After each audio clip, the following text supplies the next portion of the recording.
রে রূপা, আরে তুই বল। তোর বিয়ের বয়স তো হয়ে গেছে, আমারও বিয়ের বয়স হয়ে গেছে।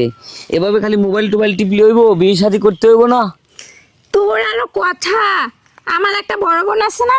ও, তোমারও বড় বোন আছে? হ্যাঁ, তোমরা কয় ভাই বোন?